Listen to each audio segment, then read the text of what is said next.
FOPSCo, the Filipino Online Professional Services Cooperative, is because I believe that this is a cooperative that all Filipino online professionals own, control, and manage. So, the reason kaya po ako sumali sa FOPSCo, kailangan natin ng isang sistema at isang samahan na makakatulong sa bawat isa. This cooperative is a group na pwede silang sumama para mas magabayan sila sa kanilang freelancing journey. Ako sumali dihan sa FOPSCo kasi para makabuligak sa ato kapwa mga freelancers, and ito talaga ang passion and my mission. I joined FOPSCo kasi for me, lahat ng ginagawa ko sa FOPSCo is a privilege ko siya tinitignan eh. Kasi once in a lifetime in history na bigyan ka ng chance na mag-contribute. Stepping stone na rin to para maabot yung goal ko. The vision of the organization aligns with my personal vision, which is to develop and nurture an organization within Zamboanga City that provides much needed support for our online workers. I joined FOPSCo because the people I've met have the same values, vision, and mission as mine, and that is to provide assistance to those who would like to jumpstart their career as a freelancer. One of the reasons why I joined FOPSCo is because as a freelancer, I think it's important for us to have access to training, whether free or paid. Wanted our individual reputations to have a collective reputation for excellence. I wanted to be part of an organization that would be a pioneer group of individuals who will be working to promote online freelancing here in the Philippines. The reason why I joined this organization is that I saw their mission and vision towards helping all Filipino freelancers. I choose FOPSCo because we learn and grow as a community to help also others. I feel more safe and secure knowing that my knowledge and skills will only come from the most renowned and experienced online freelancers and raketeras here in the Philippines. I joined FOPSCo because I saw the potential growth is not just reaching one's goals and being successful, but there is camaraderie. I am very inspired with their achievements and advocacy in promoting and helping Filipino freelancers. Want to learn FOPSCo because of two things. Number one, I want to help freelancers to get a job. And number two, I want to learn more from you. I hope that here we will all grow together. We grow together.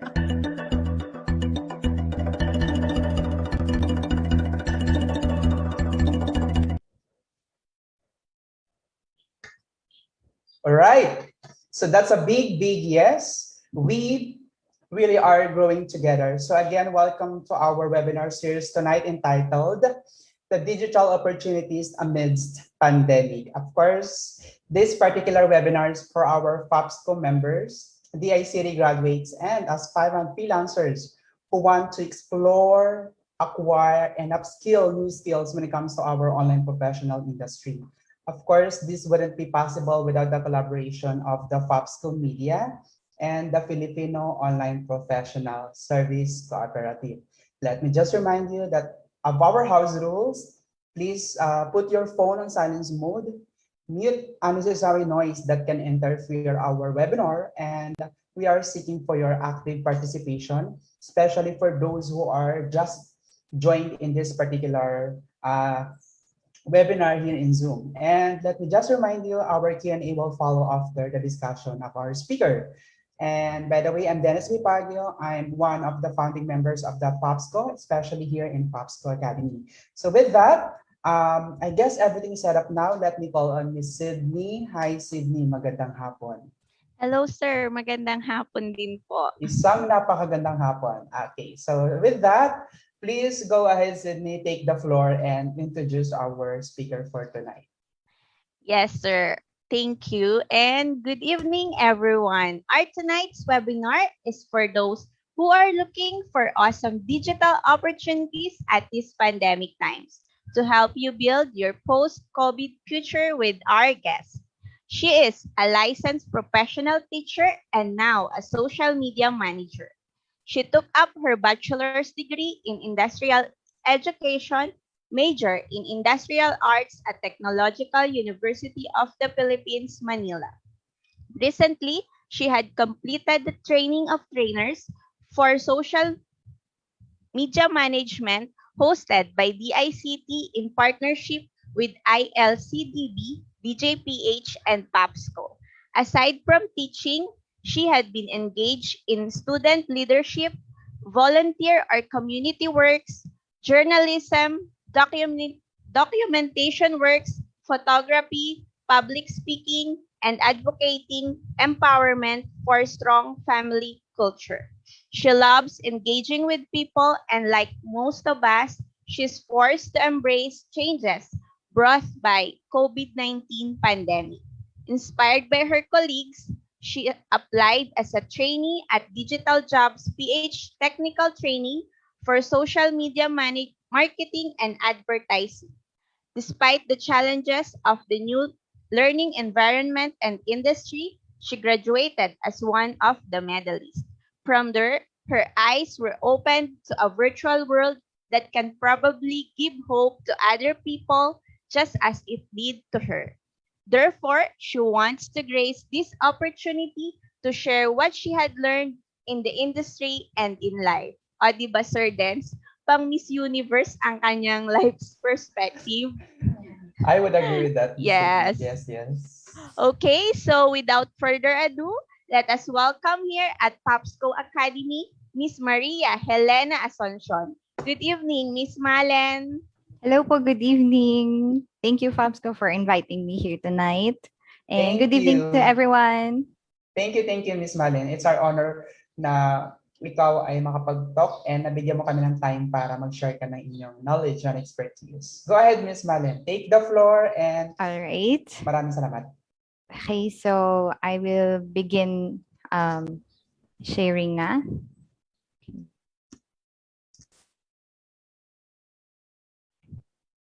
Alright. So, sobrang kinakabahan po ako, but I'm hoping that everyone is ready, and I'm hoping that you'll enjoy this lecture as well. Not just being informative, but also be an inspiration for this trying times. So, ayan. Again, good evening. My name's Maria Helena, but you can call me Malen. And I will present tonight about digital opportunities amidst pandemic. So, to begin, so pandemic had this 2020 had brought us so many talagang trying situations that challenge us na maging better, na mag-pursue, and sometimes you wanted to give up, but then here we are at 2021. So yun, nagkaroon ng COVID-19 pandemic and other challenges mula nung nag-erupt yung Taal Volcano, and other things pa na nag-affect sa life natin. So, ayan, how can we find opportunities in these trying times? And I'd like to share to you na merong opportunities kahit ganito ka-challenging ang life natin. So sabi nga ni Albert Einstein, in the middle of difficulty lies opportunity. And how can we find those opportunities if our eyes are closed or if no one is sharing about the opportunities ahead of us, right? So talking about digital opportunities, saan ba nanggagaling yung digital opportunities? So I'd like to share with you the word digital transformation. According to the sources I have read before, digital transformation has been going on since early 2000s. Yung nag-start yung pagkakaroon ng mga from radio, and then from MP3, and then cell phones with camera, and so on and so forth until this year 2021 na ang dami-dami ng technology na even in the news meron ng what do you call that, uh, hover machine na nakakalipad, not just yung hovercraft na nasa land, but yun, on air na rin siya. So let's talk about digital transformation and what it is. So digital transformation is the wide utilization of digital technology, and you could integrate this through education, business, health and wellness, advertising, and cashless transactions. If you're into social media, siguro na balitaan din natin yung one tricycle driver sa isang city here in Metro Manila na nag-offer ng GCash payment sa mga customer niya without cash na. It's very timely na cashless transactions na to help the customers na hindi na magkaroon ng physical contacts with them, and ma-avoid yung transmissions ng viruses and everything. Sobrang nakakatulong siya sa atin, especially if we know how to utilize digital transformation. So from digital transformation, we have to know the opportunities that lies in this transformation. Again, transformations are not always easy and are not always something that we like at first, but then it would be something that we need to follow for us not to get left behind sa path natin. Okay. So next, the digital opportunities are what the digital or online industry is in need of. And it is also the difficulties that traditional enterprises are facing. And it could be your passion and, of course, your source of income. So digital opportunities, yung mga ino-offer ng online industry. When we say online industry, everything that goes around the internet. And the traditional enterprises na trying to cope up with the pandemic, especially wala na masyadong face-to-face advertising and marketing, hindi ka na pwedeng magbigay ng flyers sa daan, and so on and so forth. So how can you market your business, right? So ayun, nagre-rely tayo sa digital marketing. So other traditional enterprises are having difficulties in resolving this kind of problems. So let us make use of that difficulty as an opportunity para tayo naman, not just na matulungan natin sila, but again, it could be your passion and of course, our source of income.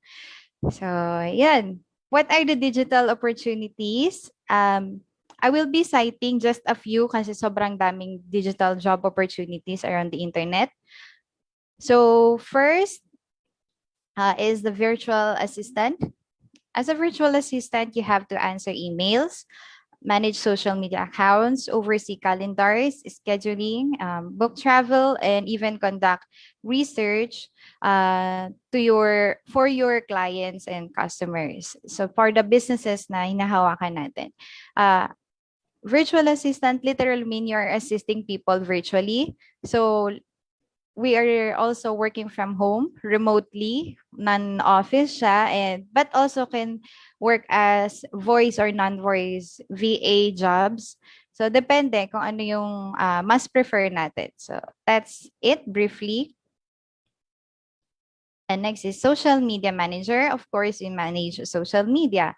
We create and schedule posts. We ensure company social media presence that should be strong, not just presentize social media, but also strong. And people are noticing the campaigns, the postings, and the advertisings that we do around their social media platforms. And also handle content or ads, also email marketing and CRM or client relationship management.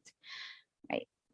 So, and next is search engine optimization specialist who analyzes website analytics, can also do SEO copywriting, keyword search, maximize traffic, and improve business online search engine ranking. It's somehow a bit similar to social media management and VA, pero meron lang onting a bit complicated techniques and task to do since we are dealing with websites and analytics.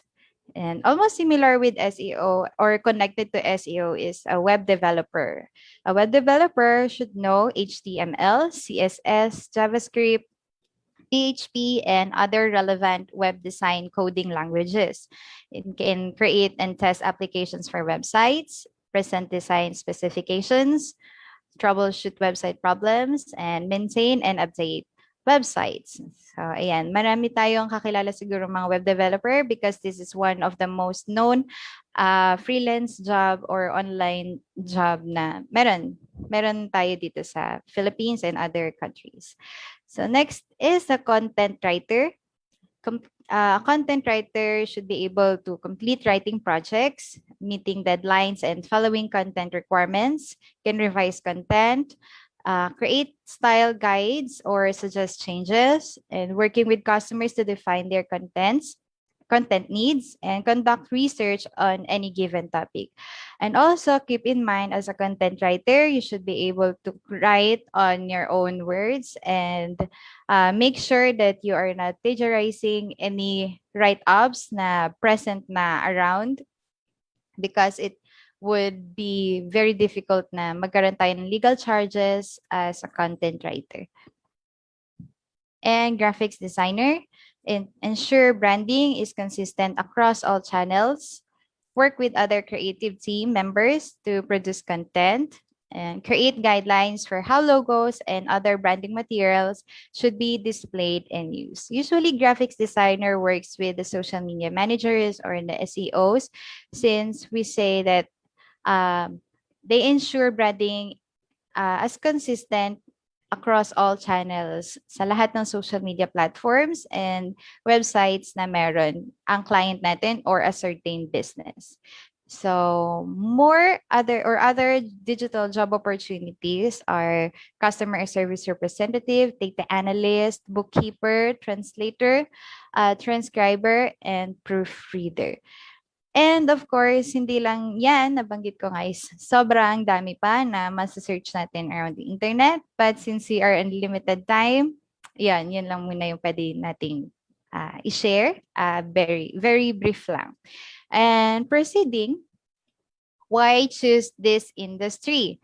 Since it's pandemic, even with or without pandemic, marami pa rin namang opportunities for us. Kahit hindi itong industry na to, we could also teach online, we could sell online and other things. But why choose this industry? So let me show you some reasons to choose this industry. So when you work as an online professional, you have your hours as flexible as you wish to. You can work whenever you want. You can choose your own hours. And as a freelancer, you can actually work during your most productive hours. And those hours then have to fall in during regular business hours. So hawak natin yung oras natin as a freelancer. And you can also choose the days na pwede tayong mag-work. You can choose how many hours a day na pwede tayong mag-work. So unlike if you have full-time job, na traditional full-time jobs, right? And also you have control over jobs and clients. You can choose with whom you work. Pwede kang pumili ng client mo. Pwede kang mag-decline sa mga client na not really in your interest or not really your niche. And if you don't mesh well with a client's personality or business or payment philosophies, you can pass on the opportunity and wish them the best.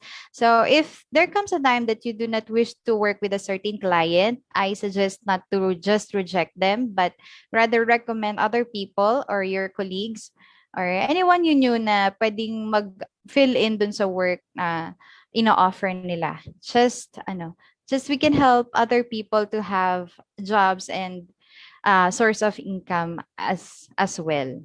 So, yan. And you can also work wherever you want, not just whenever, but wherever you want.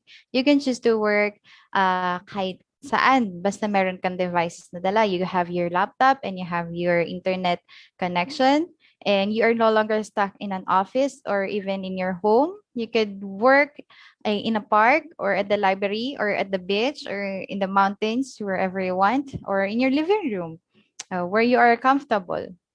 Right. So as for this, let's read this quotation. For a freelancer, the most important thing is to deliver quality work, and he gets to choose his location of work and has the flexibility of timing. So no matter what kind of or where you are working, you have to deliver your quality of work, and you also need to take time na mapasa yon on time. Hindi lang dahil nasa vacation ka, you'll just waste your time on some things na not so important. So you have to be mindful that you have contracts and you have due responsibilities as a freelancer. And also in this industry, you also are the boss. You no longer have to answer to anyone but your clients and yourself. And no one is hanging over you or micromanaging you. And also, making all the tough decisions just became your responsibility and you have all the control. So this time, wala kang supervisor, wala kang team manager, but yourself na magde-decide for you. It's just you and your client, and all the decisions and all the plans ay nanggagaling sa'yo and your client. And you have the opportunity to earn more. As a freelancer, you're no longer do you have to work for a flat rate, and you get to allocate or keep all the profits from your large and small projects and clients. So hindi na to lahat ay may kaltas or what, but all the projects that you'll have, all the earnings from the projects that you'll have will be sent to your account again. It's all yours. It's all yours to keep.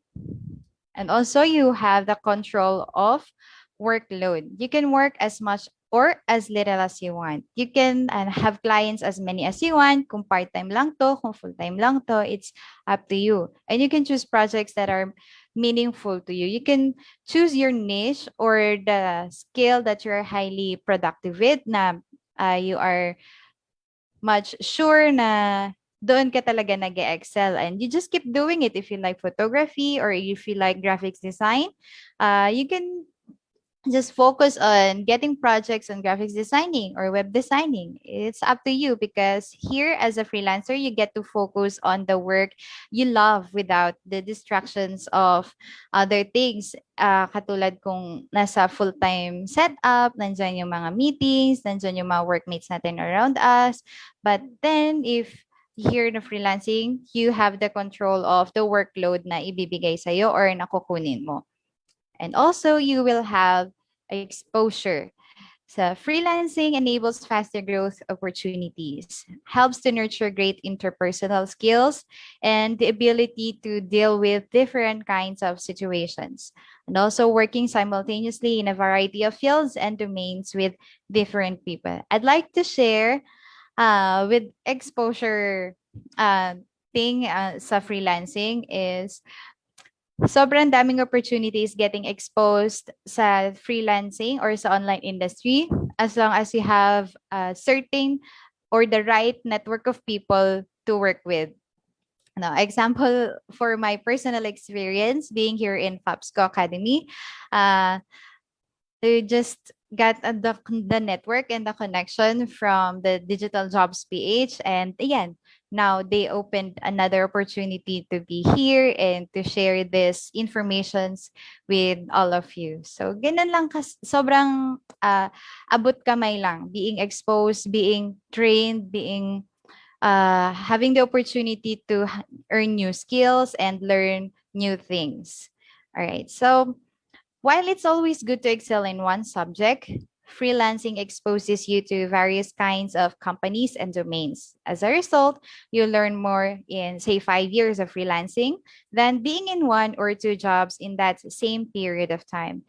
So in freelancing, you'll be able to have professional growth and personal development easier and faster when you are determined to do so. So lahat naman, not just in freelancing, even in full-time traditional jobs, hindi tayo mag-grow as long as we do not seek growth. So we have to seek growth and determine that we want it, that we want to develop more. So next is you have a chance to experiment with your craft, a chance to truly experiment with their skill set or your skill set, and this often manifests into one stretching their own horizon in terms of versatility and reaching their best version. So in online industry, you can experiment with your craft. You can see what you can do. Ano ba talaga yung kaya mong gawin in terms of social media management, in terms of graphics design, or as a virtual assistant, or how much can you write. You know, if you want to be a content writer, you know, you will just know unless you try, diba? Kapag nandun ka na sa stage, you have to know and you have to figure out what kind or your crafts in your niche. And also, you in freelancing or in the online industry, even with these opportunities, we will always face challenges. So these are the challenges that you'll encounter if ever you wanted to enter the online industry or grab opportunities in the digital transformation. So here, you'll not have not steady or reliable workloads. So sometimes you'll have clients or projects, and sometimes you'll have none at all. So being a freelancer means that your income and your workload are unstable and inconsistent. Pwedeng meron ngayon, tapos next week wala na. Kaya kailangan tuloy-tuloy lang yung paghahanap ng clients, or much better if our clients are for long term, because sometimes you won't be able to depend on any regular project or client or profit, whereas you would know the exact pay you'll receive at a traditional job. Unlike with the traditional job, kahit magbalik-baliktad man, magkakaroon ng sahod every 15th or every 30th of the month. But in freelancing, sometimes none, sometimes umaapaw naman. So next is you have difficulty distinguishing between work and personal time, because being your own boss and working from your home also means that it can be difficult to distinguish between your work time and your personal life. This means that you can work long hours and never make time for your personal interests. So it's very, very important to manage our time, manage our work time and our personal time, so that meron tayong time for our families, for our hobbies, and for our work or for our jobs. Kasi somehow, challenge din talaga yan, especially for students na mag-aral pag nasa bahay, kasi nandyan lang yung comfort, andyan lang yung food, andyan lang yung higaan, andyan lang lahat na pwede mong reasons not to do the important things that you have to do. So that's the challenge as well. And of course, will require us a lot of legwork, since you are now in charge of finding all your own clients and projects. You're the sole person responsible, so that means a lot of legwork on your part. That means you have to wear many hats, including marketing, advertising, and sales. So as an online professional, ikaw lahat. Ikaw ng boss eh. Ikaw rin yung employee mo. Right? Ikaw yung maghahanap ng clients or mag-look for your projects, and also you will do your projects as well. But parang kalaunan, if you're having a team na and a certain network or connections, you can also delegate this task, what we call outsourcing, and at the same time, you can also help them earn their income, right? And also, this is one of the challenges na I've heard. Well, I haven't experienced, but I heard stories from seasoned freelance seniors. Hindi ba seniors, I mean, yung supervisors or the trainers that I have met is not getting paid. So you run the risk of not getting paid, and one more hat you'll be having to wear is that of debt collector. So we're always taught and reminded to have job orders or contracts and yung payment invoices and such. So hindi may iwasan natin yung mga ganitong, sabihin nating scam or mga ganitong conflicts na hindi tayo nababayaran for the certain amount of work that we have served to other people or to our client. There are ways to protect yourself from non-paying clients, but sometimes you won't realize you're at risk until it's too late. So we have to be very vigilant to the people that we meet online, especially hindi naman talaga natin sila kakilala and hindi naman talaga natin sila nakikita. You have to be very vigilant, giving away your informations, personal informations, and bank numbers, and so on. So, of course, and lastly, sometimes, and actually, no employer benefits as an online professional. Not because we are not working in a company like a traditional full-time worker. We don't have health benefits. We pay for our own insurance. And also starting your own freelance business means you no longer have paid sick days or vacation time to use. And every day you don't work is a day you won't get paid. So mostly of the contracts as a freelancer is paid hourly. Uh, so yung rate mo hourly, if you weren't able to do your job at a certain day of that or time of that day, hindi rin tayo mababayaran since we also have tools to get our clients ma-supervise tayo ng clients natin if we are really working or if we are really doing our job. So, yun. That's the challenges that we will be facing. And challenges are just meant to be passed on lang. No matter how difficult it will be, as long as you determine to pass on these challenges, you'll be able to reach success in this industry. Actually, in every industry naman. We have to take note that. So where to start in grabbing opportunities digitally? So for me, you have to, I can suggest you have to look for trainings and also follow FOPSCo Academy and the FOPSCo page and their website for opening ng mga trainings and skills na pwede nilang i-offer as an online professional. So also I can suggest Digital Job PH from the ICT, and you have to find them fit and most suited mentor for you. Hindi lang basta dahil sinadjust nila or what, hindi lang dahil sa iba nang galing or what, but doon ka na rin sa talagang nasubukan na and talagang marami nang natulungan or marami na talagang na bigyan ng chance to have opportunities and now they're also successful. So what you need in this industry are just very minimal lang and very basic. It will be not so costly, hindi naman siya masyadong expensive, and somehow it's also becoming a necessity na in our daily life. Of course, we need desktop computer or laptop, a stable internet, a webcam and headset, and again, your skills and training experience. Of course, your attitude and work ethics, and as I have been saying over and over, is your network. And of course, your commitment in this industry. And lastly is the courage to step and to enter this industry. So, hindi tayo magiging successful or hindi tayo magkakaroon ng startup or boost sa industry if we do not take the courage to take the risk and take the challenge na hindi natin alam itong field na to, itong industry na to, but let's see if this is for us, it will be. Pag sabi nga, pag para sa'yo ay para sa'yo, pag hindi ay hindi talaga. You need to look for another opportunity. So, ayan. And for final takeaways, sobrang bilis lang ng ating lecture. I can just leave you this final takeaways. Freelancing is equal parts positive and negative.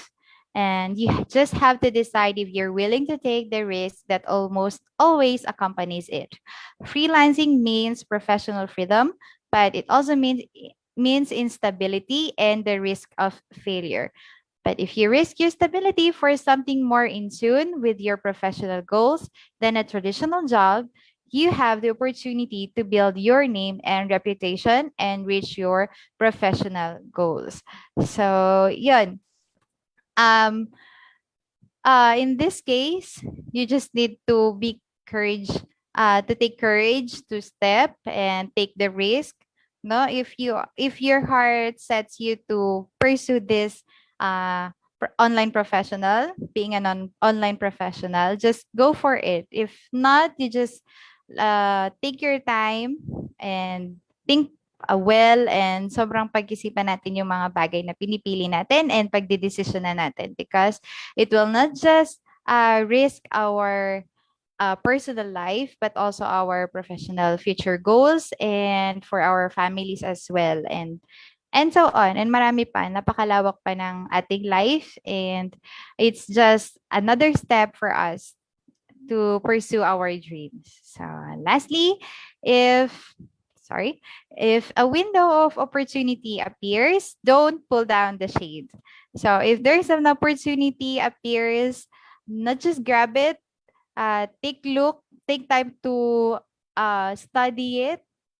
And if you think that it's for you, then grab it, but don't just reject it right away.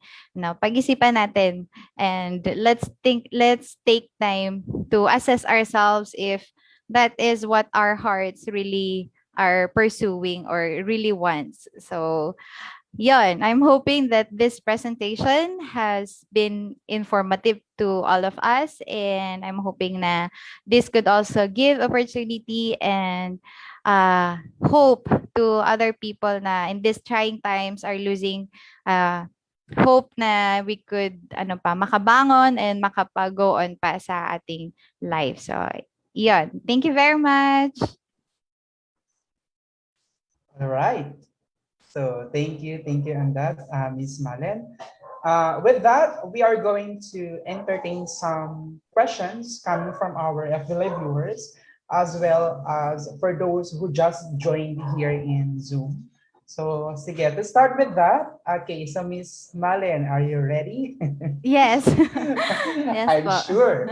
Okay, so with that, sige, let me just call on Ms. Sydney. Hi, Ms. Sydney, may gusto siyang itanong. And we'll see kung ano yung gusto niyang itanong sa'yo, Ms. Malen. So with that, Sydney, hi. May I request to unmute your mic? Hello, hello, sir. Good evening ulit. Miss Malen, yes po. may ma-share po ba kayo na tips? Oh, sorry for the background noise. Tips para maiwasan na ma-scam, lalo na yung mga beginner, 'di ba po? Ma-scam or maka-encounter ng mga scammer, yung mga red flags po. Pwede niyo po bang i-share?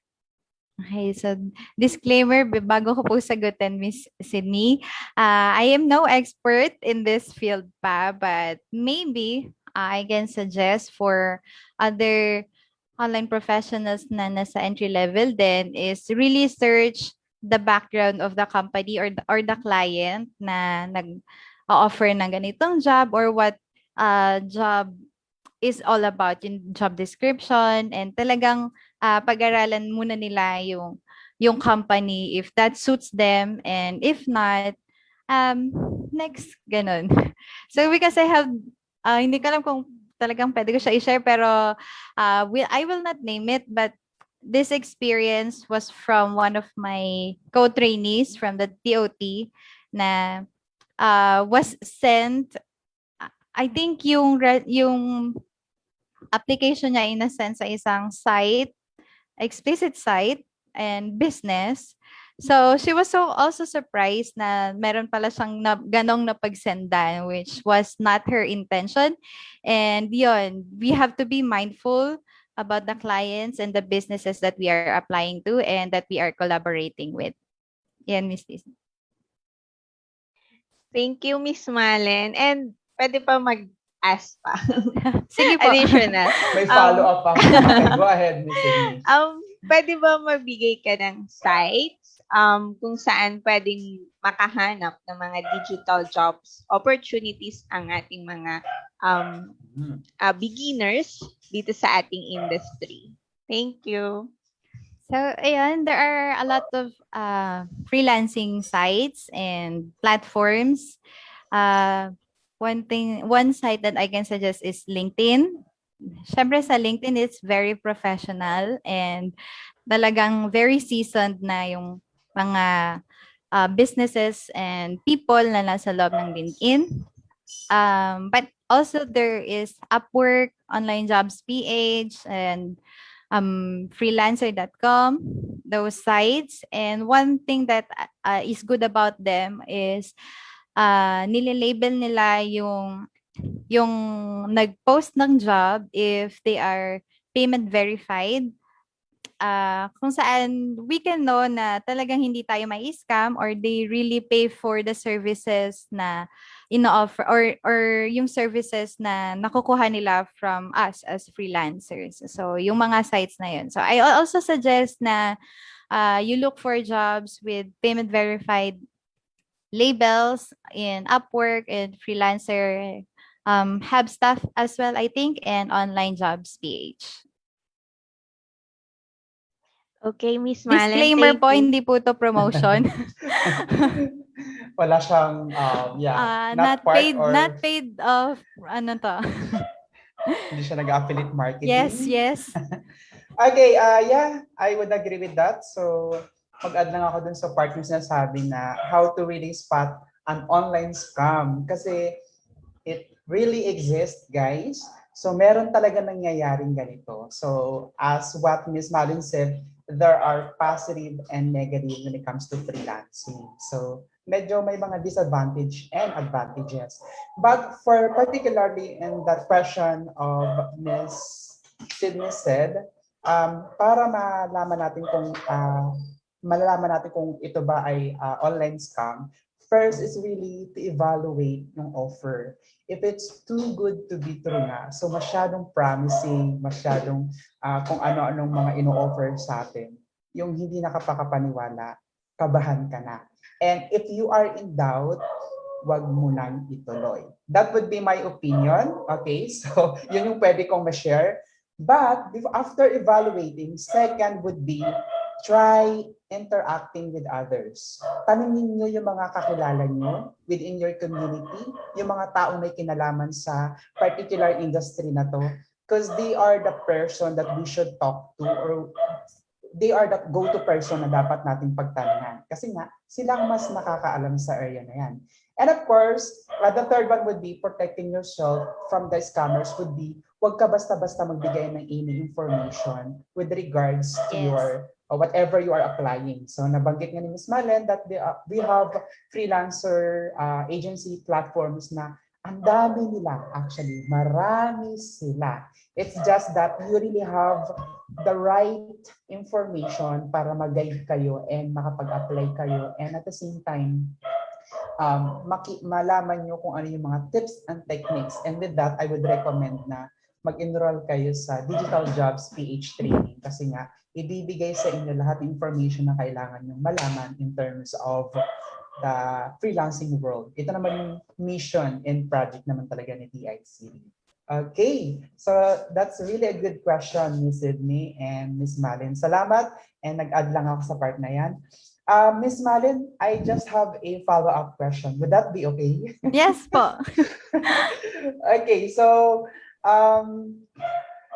what is your biggest challenge nung ikaw nag-transition into freelancing?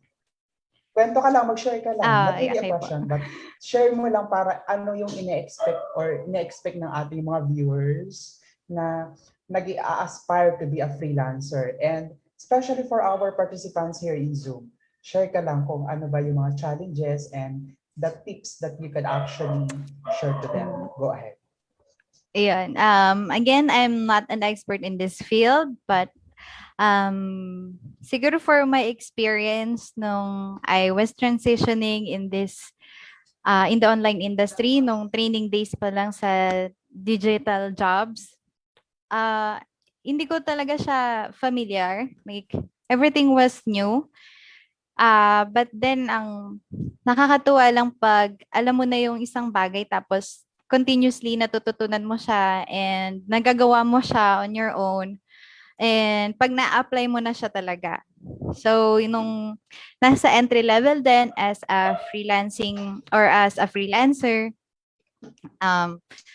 mahirap mag-market ng sarili pag yung experience mo is very minimal pa lang. So, yun, yung isa sa mga naging challenges for me. So, I have to look for more trainings and to look for more skills na nire-require ng mga jobs and ano pa ba? Yun, yung mga skills and trainings is very important kasi yun din yung isa sa mga tinitingnan ng mga client and in this industry. Mahirap makipagsabayan sa mga may 4 years, 5 years experience.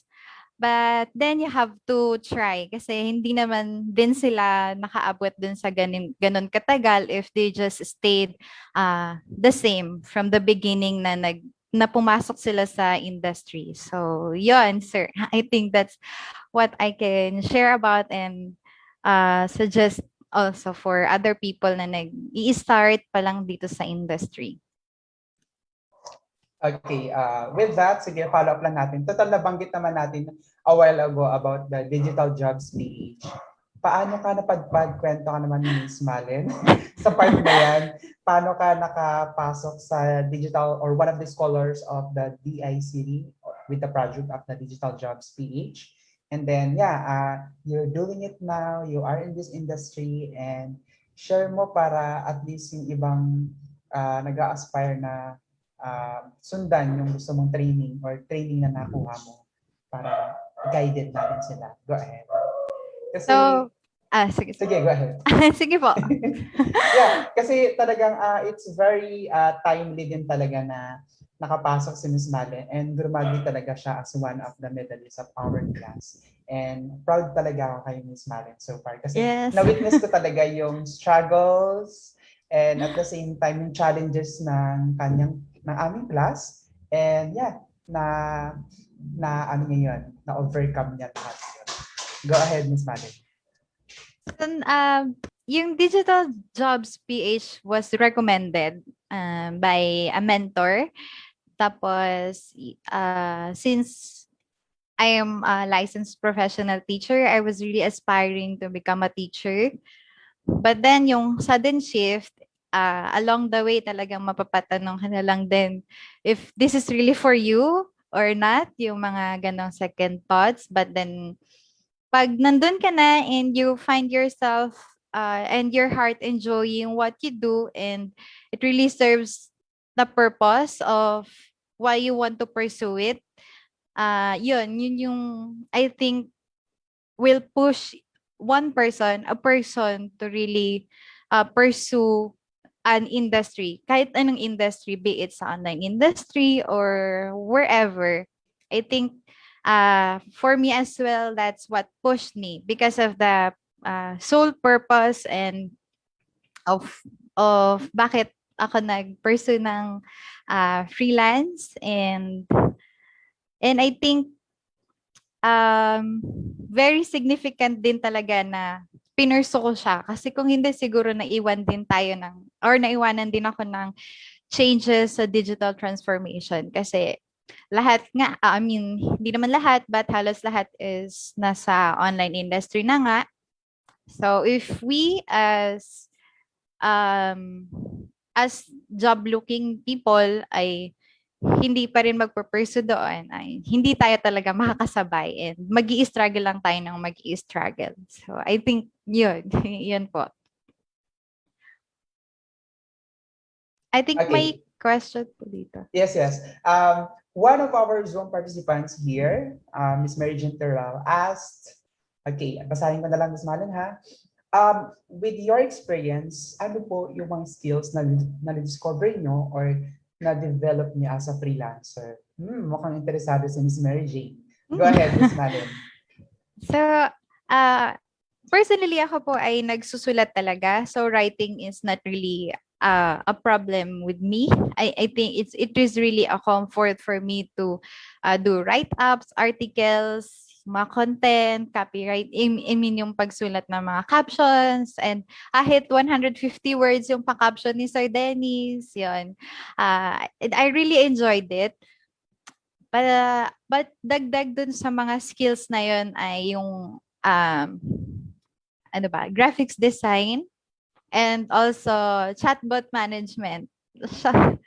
Kasi if you undergo digital jobs, And ang pinupursue yung course doon ay social media marketing and advertising or VA. And meron dong course or module about chatbot management. And it's very tricky. Naalala ko pa si Sir Dennis nung tinuturo niya yun sa amin na lagi niyang sinasabi na, oh guys, this is very tricky. Kailangan makinig kayo. Huwag niyo ako tulugan and all. And dun sa TOT, parang ganun din. I think ganun pa rin. But pag naging hands-on ka na dun sa task or dun sa skill, magugustuhan mo na rin siyang gawin. And pag nagugustuhan mo na siyang gawin, parang nagiging madali siya sa'yo. At the same time, hindi na siya nagiging burden sa heart mo to do this task. Hindi na siya mahirap for you at all. Yung skills na yan, it will become like your, ano na lang, parang part of your hobby or part of your things that you just like to do or part of your passion na rin. So to answer that question po. Alright. Thank you, Miss Malen. Gusto ko yun. Yung pagkakasabi ni Miss Malen na hindi siya naging burden. Kasi you really have to, sabi nga nila, eat the frog. Kung ano yung talagang kailangan mong gawin, do it. Kapag yun ang kailangan mong gawin. And with that, sabi nga nila, we are going to learn this when we do it. Kumbaga, learning by doing. Kumbaga, kung talagang tititigan mo lang yan at wala kang gagawin, walang mangyayari. And that's a burden na binabanggit ni Miss Malen na, ano ba yan? Paano ko ba ito matatapos? So, hindi mo matatapos yan if you will not do something or burden talaga sa yan kapag wala kang ginawa with that. And gusto ko yung sinasabi ni Miss Malen na passion niya yung writing and at the same time, gusto ko din kahit papano for our viewers na nanood, think of those na ginagawa natin. What are your skills or what are the passion that we actually do or we have in ourselves, and then we just have to be creative how we are going to transition it online. Dalhin lang natin siya online. We never know what's gonna happen. Okay? So because that is the main purpose kung bakit tayo nasa digital transformation or itong particular na skills or yung meron tayong passion, paano natin siya dadalhin online? Kasi lahat ngayon nasa online na. So we just have to make sure na yung ating skills na to is we're gonna put it doon sa online or that particular industry. Kung ikaw man ay empleyado or ikaw man ay nawala ng trabaho or you are an FW na pinauwi. So those are the opportunities na ipinakita ngayon with the presentation of Ms. Malen sa ating episode for tonight. So napakaganda kasi nabibigyan natin ng chance and ito yung opportunity na I'm sure yung iba dyan hinihintay lang nila malaman. And isa ako sa mga recipient na yun. So nabigyan ako ng chance and I was just waiting for this right opportunity na magtama. Okay? So natagpuan ko yun with this DJP. Okay, so yeah, may ano naman talaga. Kailangan lang natin i-explore yung mga pwede nating i-take or pwede nating i-try. Sabi nga ni Ms. Malen, have the courage of pushing or doing the freelancing kung gusto mo talaga. Kasi nga, there are positive and negative. But more or less, we have to embrace the digital transformation, which is dapat noon pa natin ito ginawa or yesterday pa. Nangyari lang siya ngayon or na-push lang tayo because of this pandemic. Alright, so so far, ang daming nanonood sa atin sa FB Live viewers. So let me just greet. Hi, Rustom Gutierrez. Familiar to sa akin na. How are you related, Miss Malen, with Rustom? Makakilala natin to. Okay, Ralph Mitra. Miss Raquel Castro is also watching us or watching sa FB Live. Miss Remina Plomos Ramos. We also have Miss Jasmine. I guess, mga TOT batch mo to, right, Yes Miss po. Malen? Talagang supportive talaga sa'yo. Supportive po sila. Yes, yes. All the way. And also, we also have Juvie Del Monte. Okay. Miss Irene, hi. Batchmate, magandang gabi. Batchmate ko si Miss Irene. And also, yeah, ang dami pa si Roylene Candelaria and so on. So for our FB Live viewers, go lang kayo dyan, enjoy lang kayo. And sige, Ang bilis ng time. It's already 6:55. So, let me just ask na lang muna, Miss Malen, any final takeaways with our episode for tonight? Go ahead.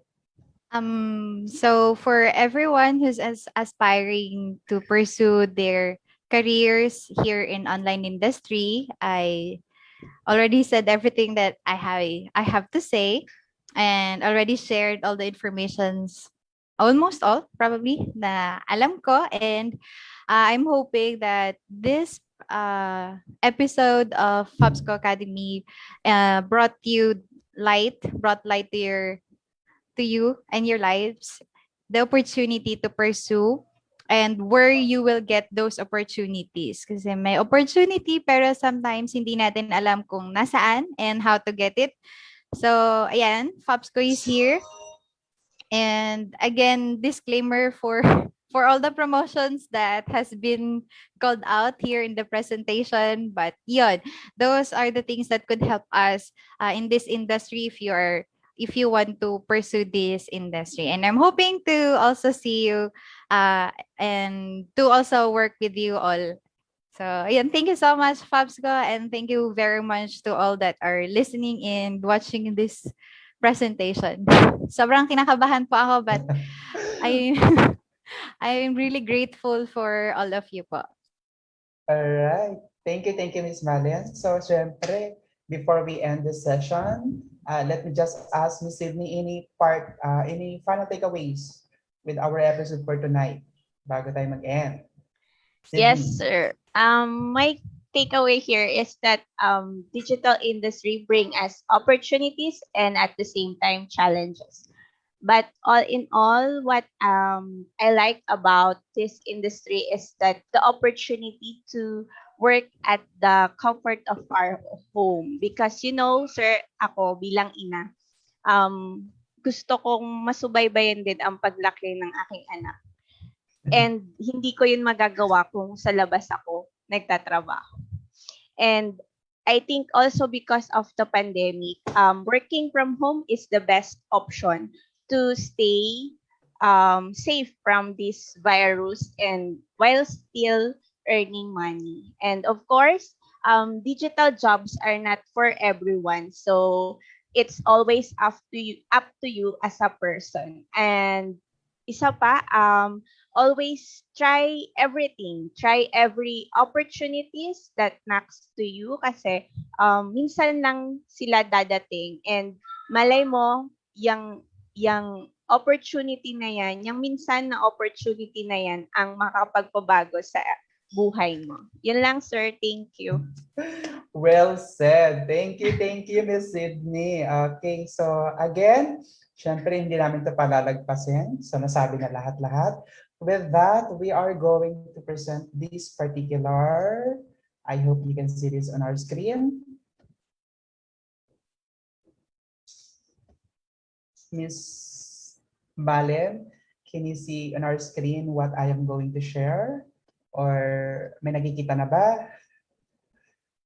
Yes, sir. I can see it now. Okay, thank you for the acknowledgement. So Yes. again, this is a certificate of appreciation is being hereby awarded to Miss Maria Helena Asuncion for being a resource person on the webinar session tonight entitled Digital Opportunities Amidst Pandemic. Of course, this is being initiated by the Filipino Online Professional Service Cooperative, of course, the FOPSCo Academy. And with that, this is being signed by our chairperson, Ms. Maria Rochetal de Rivera de Ocampo, and yours truly, Dennis B. Pagio. Congratulations, Ms. Malen, and isisend na lang namin tong digital Thank you so certificate much. to you through email. Okay? So Thank we'll you so just much stop. po. Thank you so much. Thank you. And you're so welcome to share whatever knowledge that you would like to share. Anything about your advocacy, for those na nanonood, feel free to contact us or message nyo lang kami na gusto nyo mag-share. Sabi nga nila, sharing is caring. Okay? So of course, thank you for attending to our webinar sessions tonight, especially for those na nakapasok dito sa Zoom. And of course, if you found value in this particular show, mas maganda kung i-share natin to. And don't forget to like and share nyo na rin yung ating mga FOPSCo social media channels para mas marami pa silang masubaybayan ng mga upcoming webinars or episode of our sessions. And tomorrow would be our FOPSCo. Wag niyong kaligtaan na panoorin natin yung episode for tomorrow. Of course, Pops Talk would be featuring yung mga success stories naman ng ating mga freelancers or online professionals. So, of course, again, this is Dennis Vipagio reminding you here in FOPSCo, we grow together. So, thank you for watching and have a great night ahead. Thank you po. Thank you so much. I hope that here we will all grow together. We grow